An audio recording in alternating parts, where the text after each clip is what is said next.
पर कुछ कावड़ियों को माहौल खराब करने की कोशिश करना बहुत भारी पड़ गया है।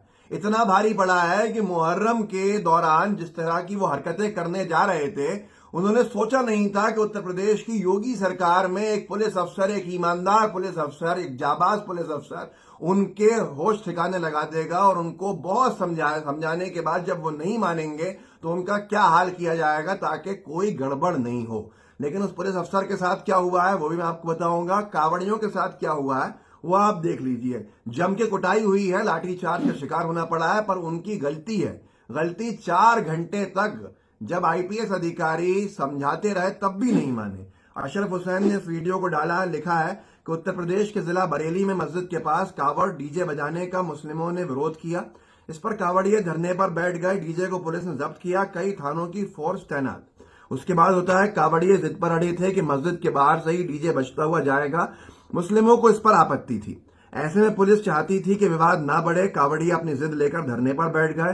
फिर पुलिस ने लाठीचार्ज किया।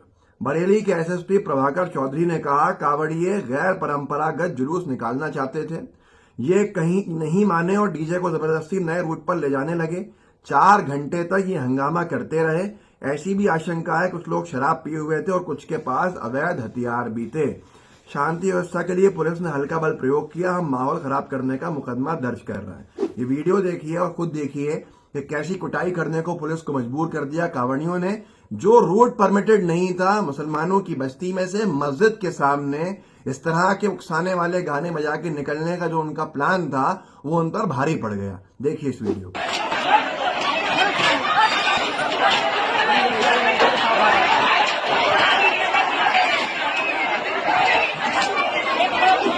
जो एसएसपी साहब है प्रभाकर चौधरी साहब, उन्होंने इंटरव्यू भी दिया अपना मीडिया को, मीडिया से बातचीत भी करी। इनके साथ परेशानी यह है कि पिछले 10 साल में 21 बार ट्रांसफर हो चुका है क्योंकि बड़े सख्त आईपीएस अफसर हैं और सुनने में आया है कि ये घर तक नहीं पहुंचे हैं कार्रवाई के बाद योगी सरकार में इनका ट्रांसफर कर दिया गया बरेली से। कितनी सच है, कितना इसके अंदर दम है, ये कुछ ही घंटों में और स्पष्ट हो जाएगा। क्या उन्होंने कहा है, नरगिस ने उसको डाला है कि बरेली पुलिस ने कावड़ियों पर लाठीचार्ज किया है। उस मामले में बड़ा खुलासा हुआ है। पुलिस की सूझबूझ से बरेली में बड़ा दंगा होने से टल गया। एसएसपी प्रभाकर चौधरी ने बताया कि कावड़ियों के पास हथियार भी थे और देशी कट्टा भी था। सुनिए क्या कह रहे हैं एसएसपी साहब, सुनिए आप। ये सुबह से यहाँ पे समझाया जा रहा था कि गैर परंपरागत है ये जुलूस, इसको ना निकाला जाए क्योंकि आगे जो है वो दूसरे वर्ग की आबादी पड़ती है और एक ईगो का लोगों ने माहौल बना लिया। फिर भी हम लोग आए, समझाते रहे और अंत में दूसरे पक्ष से हम लोगों ने सहमति भी बना ली इनके कहने पे। और जब फिर दोबारा बात करने आए तो कुछ खुराफाती लोग उसमें आकर के शामिल हो गए। ऐसी भी आशंका कि 2-4 लोग उसमें दारू पी के आ गए और फिर ये ज़बरदस्ती ले जाने की कोशिश करने लगे। काफ़ी समझाया गया, लगभग 4 घंटे, लोग नहीं माने। उसके बाद फिर ये एग्रेसिव होने लगे, पीछे डीजे करके बहुत ही अभद्रता और सारी चीज़ें करना शुरू कर दिए। और उसमें जो है किसी ने कुछ ऐसा भी प्रतीत हो रहा है कि इनके पास कुछ अवैध वेपन भी थे, कट्टा भी था किसी के पास, ऐसी सूचना मिली। उसके बाद ये निर्णय लिया गया और इन पर हल्का बल प्रयोग करके भीड़ को डिस्पर्स कर दिया गया। हम इसमें कठोर धाराओं में मुकदमा लिख रहे हैं कि गैर परंपरागत तरीके से माहौल को खराब करने के लिए इस तरह का प्रयास किया गया है। तो दोस्तों आपने देखा किस तरह से माहौल खराब करने के क्या क्या प्रयास किए जा रहे हैं। राजेश साहू ने इसको लिखा है कि आज बरेली में तय रूट से अलग जाने को लेकर हंगामा किया तो एसएसपी प्रभाकर चौधरी ने लाठीचार्ज कर दिया। कहा कि कुछ कावड़िए नशे में थे, उनके पास कट्टा था। इतना कहने के बाद वो घर भी नहीं पहुंचे होंगे कि उनका ट्रांसफर कर दिया गया। पिछले 10 साल में उनका 21 बार ट्रांसफर हो चुका है। प्रभाकर की खासियत यह है कि वो नेताओं की नहीं सुनते, जो सही लगता है वही फैसला लेते हैं। आज सबसे बड़ा विषय यह है कि कौन लोग ऐसे हैं जो माहौल खराब करने के निरंतर प्रयास कर रहे हैं।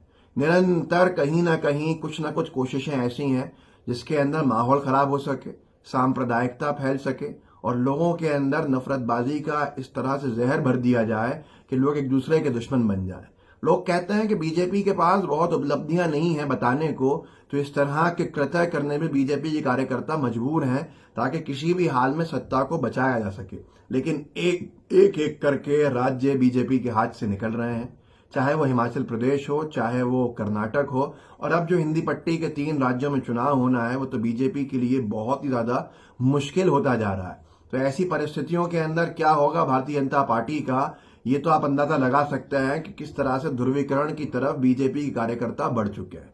अमित शाह जी बार बार मध्य प्रदेश में जा रहे हैं और आज तो उन्होंने वहां पर एक बहुत बड़ा ब्लंडर कर दिया इंदौर के मंच पर कि 29 सीटें लोकसभा की हैं मध्य प्रदेश में। उन्होंने कहा कि 19 की 19 लोकसभा सीटें वो जीतेंगे और 19 की 19 लोकसभा सीटों को जिताएंगे। मतलब बीजेपी के किसी ना किसी इंटरनल सर्वे में मध्य प्रदेश की 10 सीटें कम आ रही हैं, आधी सीटें कम है, तो उत्तर प्रदेश का क्या हाल होगा। उसी उत्तर प्रदेश में जहां पर अब इंडिया अलायंस हो चुका है और समाजवादी पार्टी और कांग्रेस पार्टी और तमाम राजनीतिक दल एक मंच पे आ चुके हैं, तो यहां पर बीजेपी के लिए चिंता बढ़ती जा रही है। और शायद यही वजह है कि बीजेपी के कार्यकर्ता, नेता या बीजेपी की विचारधारा के लोग इस तरह के कृत्य करने को मजबूर हो रहे हैं। बरेली में कितना बड़ा हादसा हो सकता था, कितना बड़ा दंगा हो सकता था। विवाद पूरा जो है, मैं दोबारा आपको चंद अल्फाज में समझा देता हूं। वो ये है कि कावड़ यात्रा निकल रही थी, जो रूट परमिटेड था वो दूसरा था, पर कावड़िया जो थे वो एक ही रूट पर अंदर जो परमिटेड नहीं था, जो मुसलमानों का एरिया था, मस्जिद का इलाका था, उससे अपने डीजे को निकालना चाहते थे, वो भी बजाते हुए तेज। किस तरह के आपत्तिजनक पहले पिछले कुछ मामलों के अंदर गाने बज चुके हैं मस्जिदों के सामने, और उससे कितना माहौल खराब हो चुका है इसका अंदाजा वहां की पुलिस को था। जब पुलिस बल ने 4 घंटे समझाया कि यहां से मत जाओ, तब भी नहीं माने, तो पुलिस को बल प्रयोग करना पड़ा और फिर कावड़ यात्रियों की कुटाई हुई वहां पर। निंदा करते हैं, इस तरह की चीजें नहीं होनी चाहिए, पर धर्म के आड़ में अगर चाहे वो हिंदू हो, चाहे वो मुसलमान हो, कोई भी लोग हो, इस तरह की अगर हरकतें करते हैं तो फिर उनका इलाज करने को पुलिस भी मजबूर हो जाती है। तो यही वजह है कि आज कल जो कुछ हुआ है बरेली के अंदर, वो वहां पे एक बड़ा दंगा रोकने के लिए पुलिस को कदम उठाना पड़ा। लेकिन जो खबर आ रही है कि एसएसपी साहब जिन्होंने कार्रवाई के आदेश दिए थे, उनका ट्रांसफर कर दिया गया है। 10 सालों में 21 बार ट्रांसफर होना ये कोई मामूली बात नहीं है। आप सोच सकते हैं कि अपने कर्तव्य को निभाने का कितना बड़ा भुगतान करना पड़ता है ऐसे ईमानदार अफसरों को। तो इस वीडियो को आगे बढ़ाइएगा, लोगों को जागरूक कर सकते हैं, कीजिएगा जरूर। लाइव टीवी को सब्सक्राइब भी कीजिए, बेल आइकन भी दबाइए। अपने जितने साथी आपके हों उनके साथ व्हाट्सएप ग्रुप के ऊपर मैं आपसे निवेदन करता हूं कि इसके लिंक को शेयर कीजिएगा ताकि और लोगों तक ये पहुंच सके। जय हिंद, जय भारत।